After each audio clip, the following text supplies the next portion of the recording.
There are no such things as gay rights. There are no such things as women's rights. No such things as white rights. Rights for fat people, short people, tall people, red-headed people. Now, anyone who tries to maintain that a group of any kind has any kind of fundamental rights is wrong. All those are myths.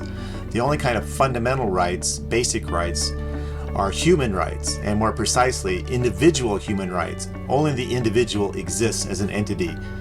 Groups are made of individual people. What we have in common of our humanity is our individual rights.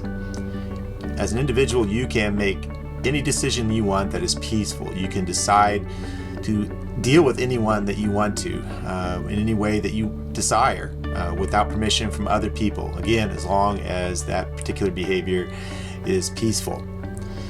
And there's a lot of controversy lately because of a proposed law in Arizona allowing businesses to refuse service to gay people. I think refusing service in that kind of a manner is stupid. But people have the right to be stupid.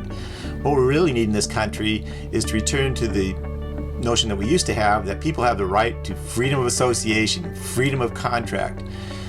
For one group of people to dictate to somebody else who they can associate with, who they can do business with, is dictatorial. It's being a bully and a coward. You're a bully because you want to force people at the point of the government's guns to do what you want. What makes you so special that you can force your beliefs onto other peaceful individuals? Don't forget that someday your group may be out of political power, and those other people will be dictating to you what you may or may not do. Just leave people alone. Let them decide for themselves what they can do, who they want to associate with. Let the market determine whether they'll be successful in these things. Let them put up their no gay sign or the no X sign. Customers can support them or not support them. People always argue borderline cases. Oh, well, what if you refuse hospital service or refuse gas? Oh, last 250 miles. Well, what if the moon was made of green cheese? It's unlikely. Borderline cases make for bad argumentation. You got to get the basic principles down first. I'm not your slave. You're not the master of somebody else dictating to him or them, what they may or may not do with their lives, with their property.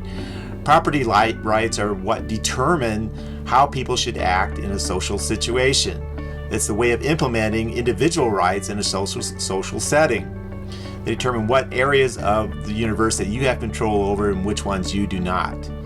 To set yourself up as arbitrator, as master, is disgusting. It's inherently immoral and a violation of individual rights. That's part of what's wrong about the 1964 Civil Rights Act. The government should not discriminate against anyone for any reason. There should be equality under the law, even though there's not. Laws all the time grant special favors to certain groups, farmers, old people, whatever. We should all be treated equally under the law, but that's not the case. And to dictate to one group of people that they have to serve another group of people is, again, not equality under the law, despite all the bullies who try and hide behind the guns. And they're also cowards because you don't see these people pointing a gun for themselves to these people's heads. They want to hide behind the government to get what they want. It's disgusting and immoral. But don't get me started.